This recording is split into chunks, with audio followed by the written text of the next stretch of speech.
If you're the Catherine, the Princess of Wales, you've got a big week coming up, right? This is a spectacular week for you. It is the week, of course, of her carols at Christmas. It's now become one of those events that genuinely people do look forward to.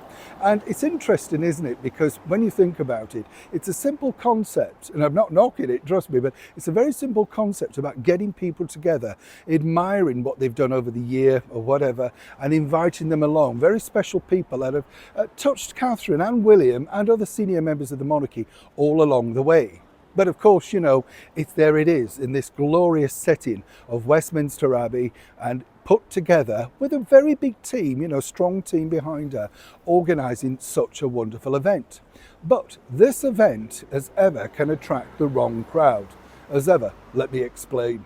Morning, chums, nice to see you. Thank you so much as ever for joining me today, and welcome one and all brand new subscribers. It is lovely to have your company here on a wet and windy day in the very heart of London. I hope you're keeping well, and thank you, by the way, for your lovely comments regarding Harry Ramsden's in Notting Hill, the fish and chip shop. Glad you enjoyed it. Genuinely, you know, as I said, I'm not sponsored, not being paid by them. They were just nice, you know, and you know what I mean when you get that bit of fish with no bones in, the batter just falls off. I mean, you could keep going, but I've got to be careful.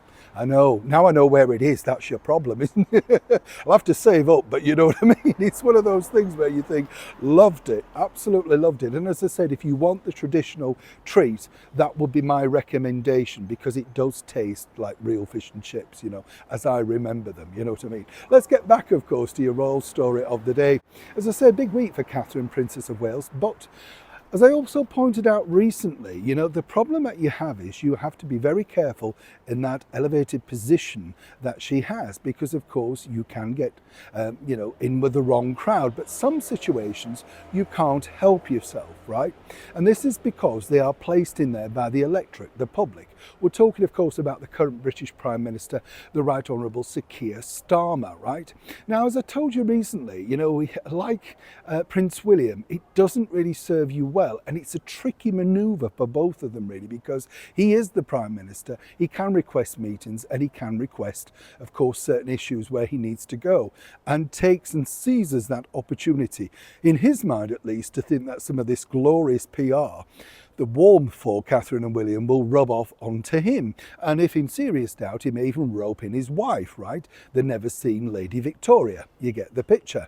According to an excellent source, given the fact that Keir Starmer is now polling so badly, he's looking to see if he can squeeze in his diary to attend that particular carol service at Westminster Abbey. And you might think, oh, it's warm and fuzzy. This is the week, of course, that Sir Keir will turn on the Christmas tree in Downing Street, surrounded by children singing carols, and no doubt a brass band piping, of course, traditional music. But what's interesting, as we know, is he's a man who doesn't have a favourite book, allegedly doesn't dream, not particularly religious in any aspect. You know, really, you could say just a white sheet of paper, nothing much going on there. So where does this leave Catherine? Well, in a very difficult state, because you could say it's full, right? And it's, again, a little tricky because he is the British Prime Minister. And of course, everybody knows around him that this is a way of getting yourself into some warm and fuzzy marketing and PR. Getting next to Catherine, who everybody will be looking at, and then he's able to speak about it afterwards. What a wonderful thing, you know. He's so thrilled that she's back on the road to recovery.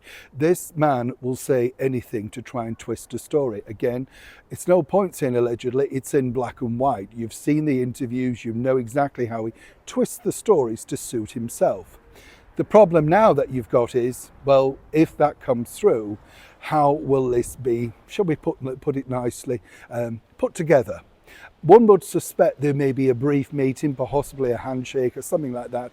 But as William found out, and if you looked at social media, being pictured with the current British Prime Minister, the most unpopular polling British Prime Minister in history, did nothing for his good books. And in my opinion, certainly won't do anything for Catherine, the Princess of Wales. But I do feel sorry for her because, well, quite frankly, she's trapped. Neil Sean in the very heart of London.